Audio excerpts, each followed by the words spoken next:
Have you ever listened to a song and just felt inspired? Or perhaps you put on specific music to change your mood? Well, you're not alone. My guest today knows that feeling very, very well. Hello and welcome to Creativity Uncovered. My name is Abby Gatling and I am on a journey to uncover how everyday people find inspiration, get inventive, and open their imagination. Basically, I want to know how people find creative solutions and then how they use them at home, work, play, and everything in between.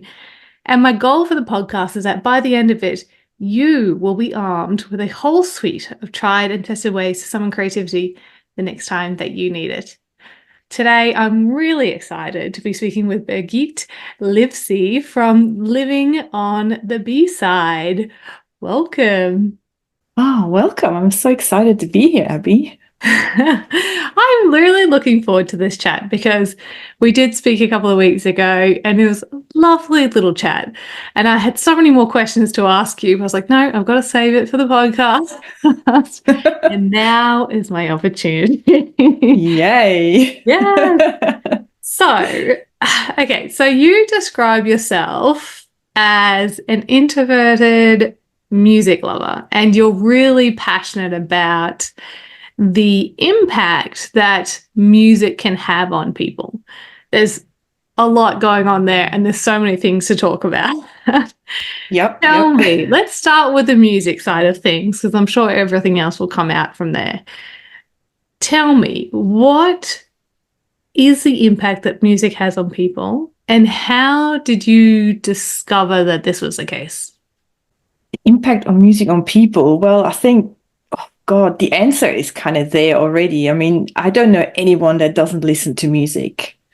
So that in itself is kind of an answer. And most people I know go to concerts, they switch on the radio in the old days, or these days they have a Spotify playlist. So subconsciously, we all are impacted by music if we notice it or not. So, you're so interested in how music can impact people and affect their lives and things like that. And that, we know that to be true innately. We kind of know that to be true. How did you come across that? And what has your experience been with that? Right. Okay. Well, I've always been a music lover ever since I remember. I listened to the radio because my parents had it on. My mum kind of pushed me into learning an instrument. She signed me up for extra rhythm classes, and I did dance classes, singing class. So it was kind of always there, and it's something I always enjoyed. Now, really conscious about my love of music and how it's impacted me personally happened about, I think it's about 5-ish years ago, when I actually went on a journey to discover I'm an introvert. And whilst I was digging into that, it came to my attention that music is so connected to me being an introvert. So that kind of discovery around how much more impactful it is for me alongside introversion, that's kind of a package, it came together. And it was very interesting to see how I'm using music, but very subconsciously, to help me digest the world and help me figure out what I'm feeling and why. So this is where this whole journey started for me about 5 years ago, and it's not stopped. It just keeps going. It's it kind of always goes a little bit deeper. It's like an onion. You sort of peel back one more layer. All of a sudden you go, oh, that, okay, yeah, well, better find out about that. And wow, I didn't realize that. So it's a journey that's just keeps going. It's just, it doesn't stop. Oh my gosh. Okay. So tell me, how did you discover that you were an introvert? I've always wondered why I'm weird.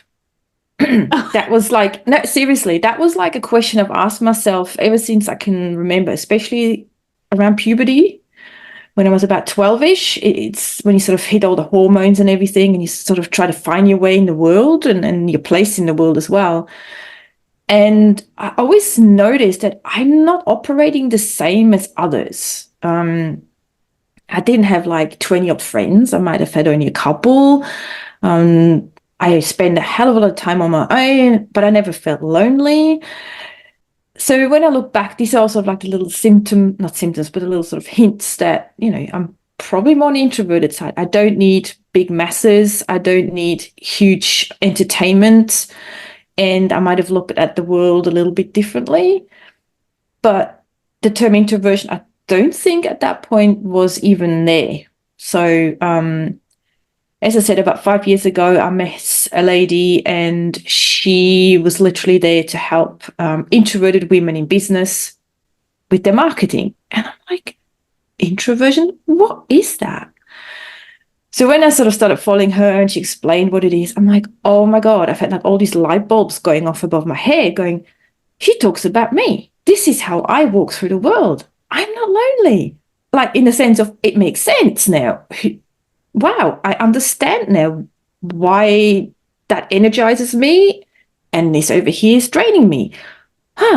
So this was really the moment where I put the pieces together and it was like a sigh of relief, sort of finally understanding the way I tick and that I'm not crazy or I'm a weirdo or I'm an outsider. I'm just an introvert.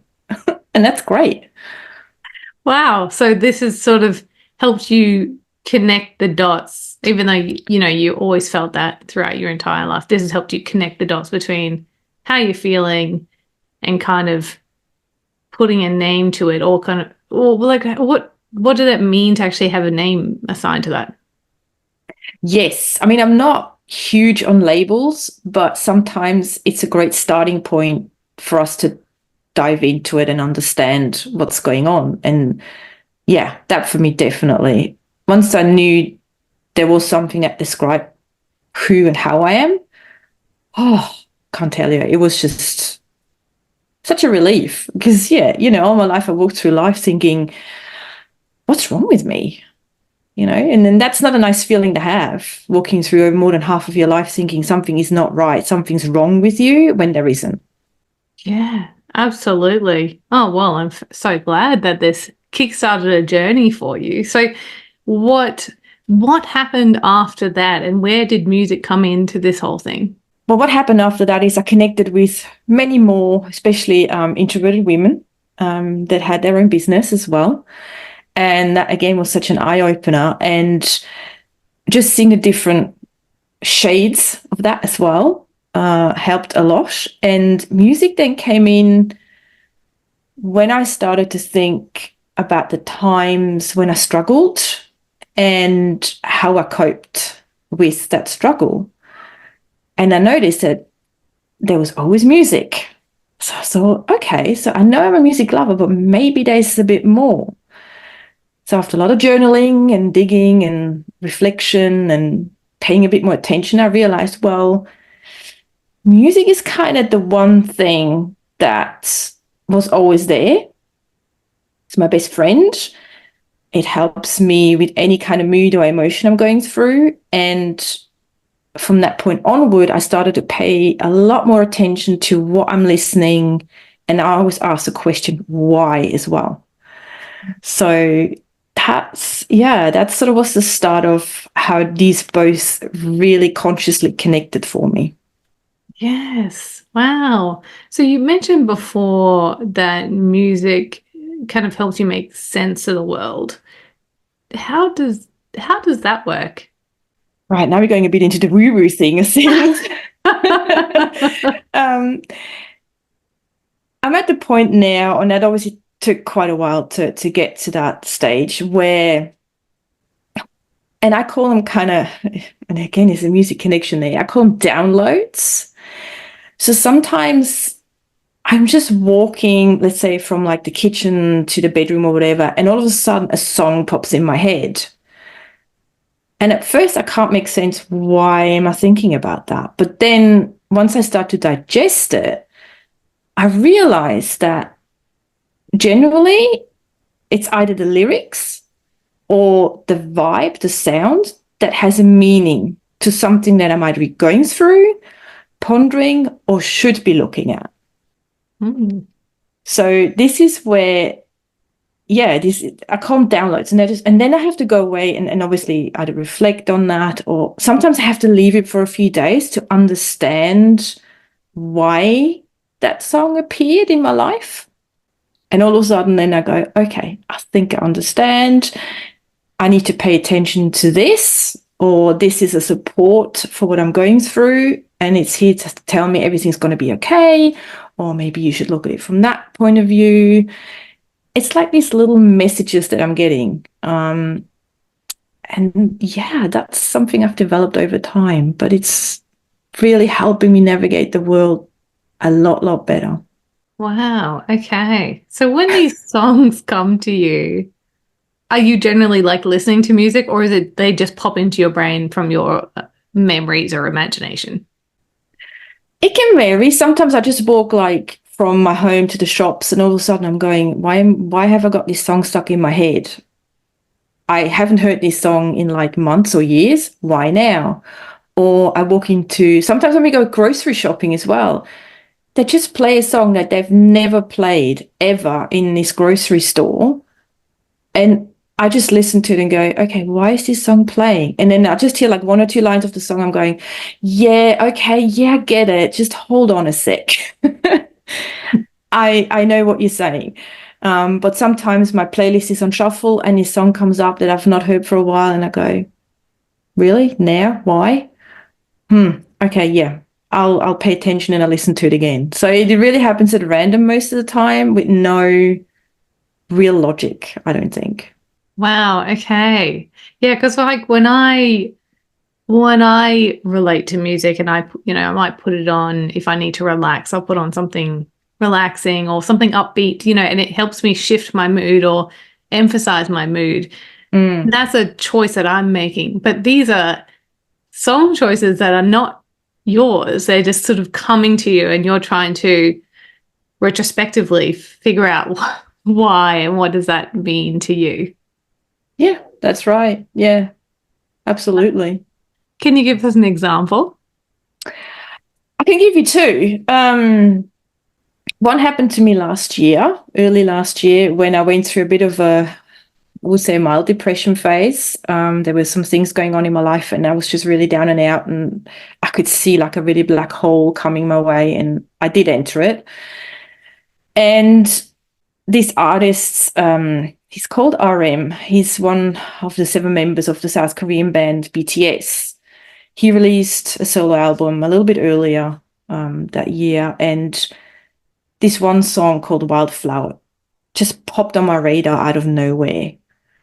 And I listened to it, and the first thing that came to mind was, this is my song to get out of the black hole.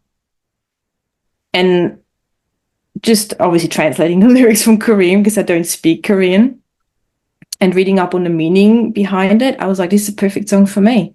It really helped me, sort of stabilize myself and then gradually find the light again. So that's one example. And just recently, I'm into K-pop, so I'm just going to say that up front at this point in time. By the BTS reference. Yeah, just sort of, as a heads up. I love all styles of music, but at the moment that's sort of kind of a little bit my jam. Yeah. And there's this other Korean band, and they just released a song called Work. And it talks about, working and, making the money to pay for things. And I'm like, yeah, that and it just came. And I'm like, yeah, this is where I'm at. This is what I'm trying to do. Why are they releasing a song now that's exactly talking about my current business phase? Really? Thank you. So these are two examples of how it happens for me. Yeah, I love it. It's kind of like signs from the universe, but it's actually just songs for you. That's how I see it. That's so good. And so do you think that this, how meaningful music is to you, is that, do you think, because of your introversion and it is this kind of solo activity that you can participate in?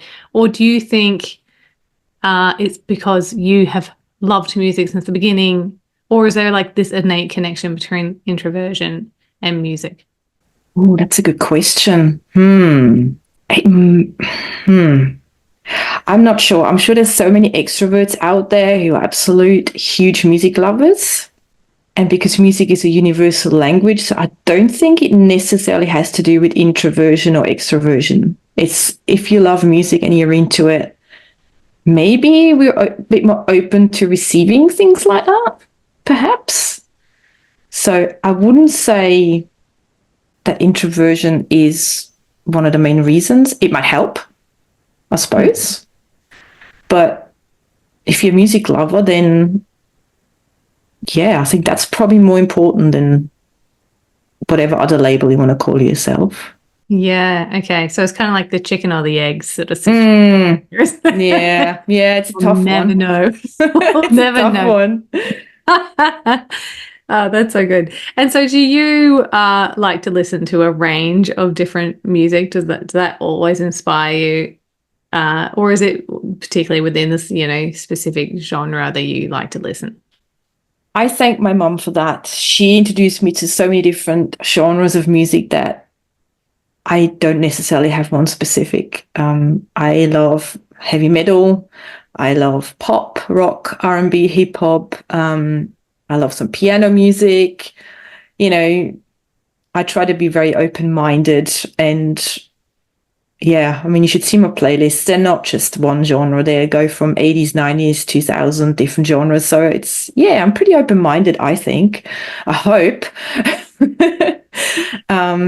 So yeah, it's hard to pick. I couldn't tell you what my favorite genre will be. So Yeah. no. So I'm kind of the same. I've got a bit of an eclectic list of songs that I listen to, going from 50s onto Taylor Swift and then back onto something something else.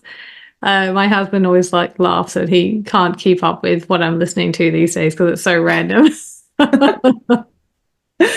Oh dear. But I like that because it's like sort of an exploration of, if you don't hem yourself into, labels or particular genres that you just want to stick to, you're opening your mind to be able to explore and discover new music as well.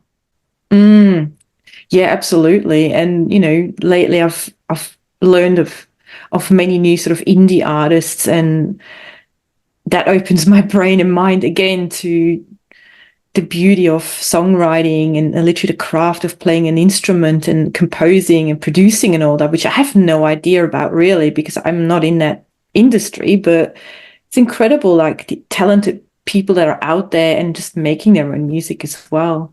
So yeah, it's yeah, open-minded is, I think, really not just from a music perspective, but generally in life. I think it's something we should nurture for sure. Mm, mm. So tell me about living on the B-side. Okay. Where do I start? It's basically has two meanings to me. For those who are my age, which is a little bit older, they remember the vinyls and they have an A and B side. So obviously living on the B side is a reference to the B side of a vinyl or even a cassette tape if you want to go down that road. And it's also talking about my life living for a long time, what I called in the shadows, hidden and not really noticed. So living on the B side has really started because of my love of music, how grateful I am that I have it, and also sharing kind of my journey in life and where I came from, my struggles, and where I am today and where I'm going, and connect that with the music side of things. Yeah. So this is your podcast and also your blog, but you also do a little bit of coaching. Is that right? Yes, yeah, it's been a long time coming. So now I'm into a bit of coaching as well, mainly about how to use music for self-reflection and how that can actually help with our emotional well-being.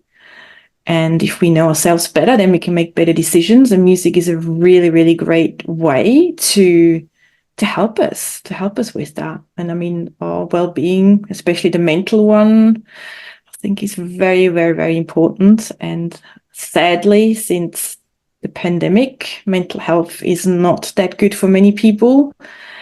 And if I can help anyone through sharing my journey and help them a little bit along the way with some tools I've learned now, then my day, my life is made. It really sounds like you have this kind of calling there to do this type of work. And I've listened to some of your podcast episodes.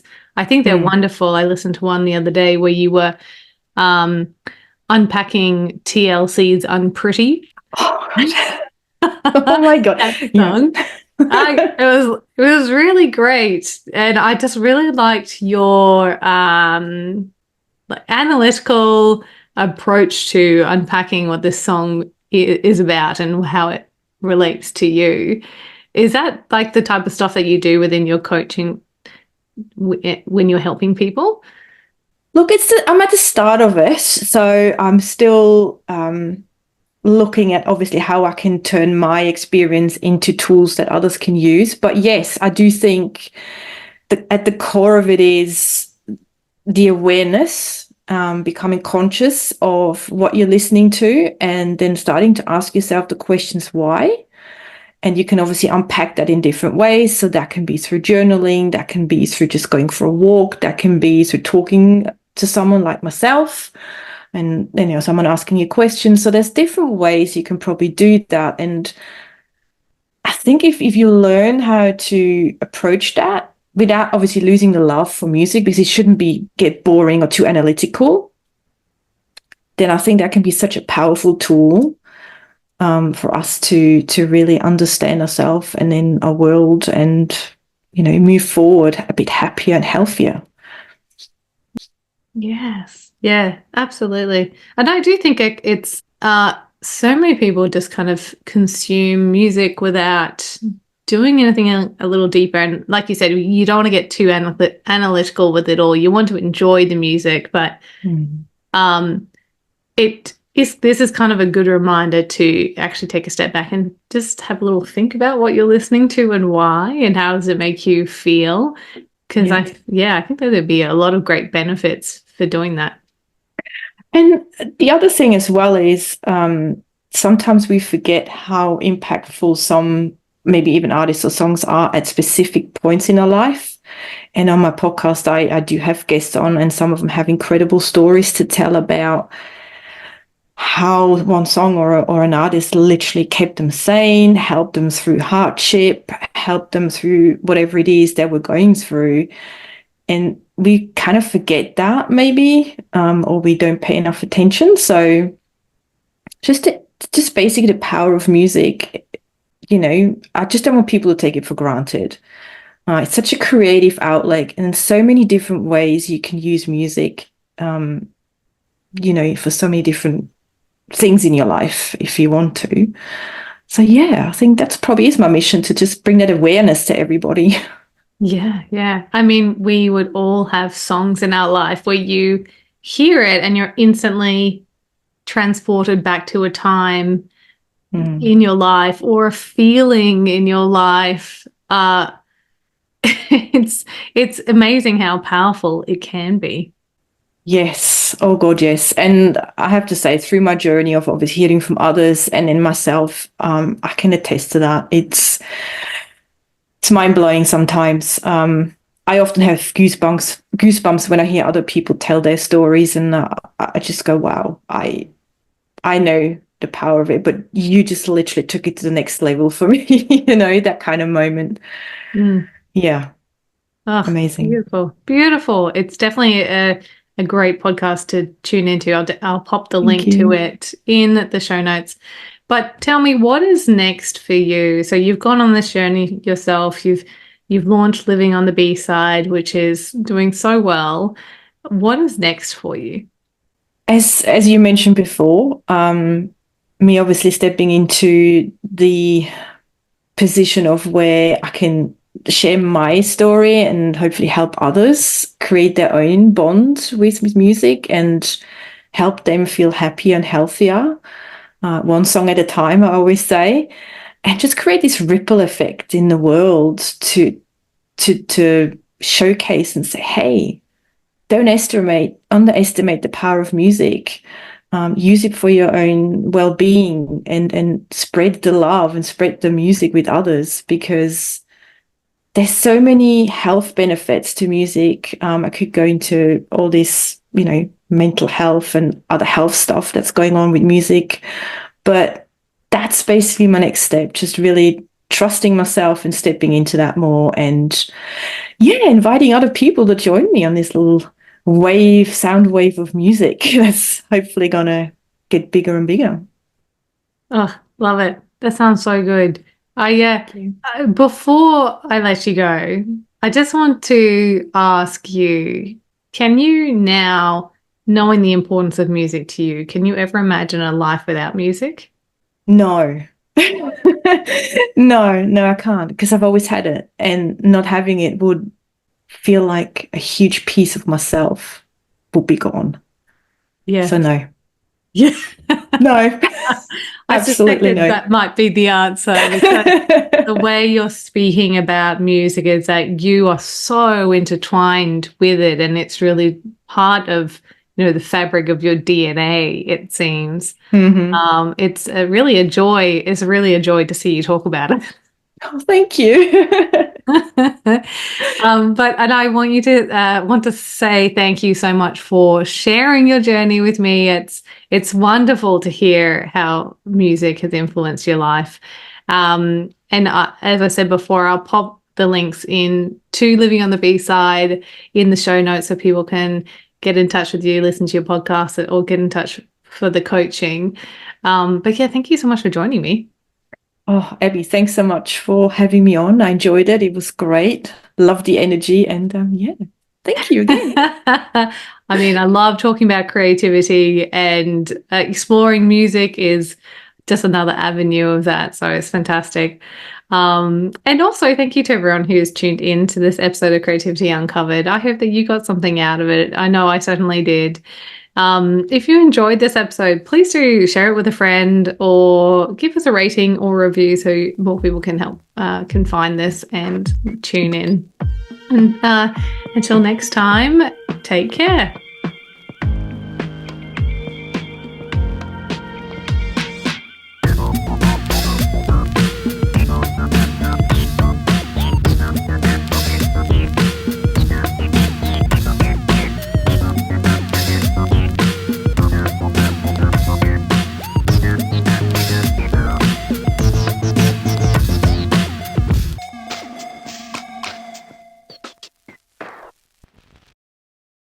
If you've made it this far, a huge thank you for your support and tuning into today's episode. Creativity Uncovered has been lovingly recorded on the land of the Cubby Cubby people, and we pay our respect to elders past, present, and emerging. This podcast has been produced by my amazing team here at Crisp Communications, and the music you just heard was composed by James Gatling. If you liked this episode, please do share it around and help us on our mission to unlock more creativity in this world. You can also hit subscribe so you don't miss out on any new episode releases.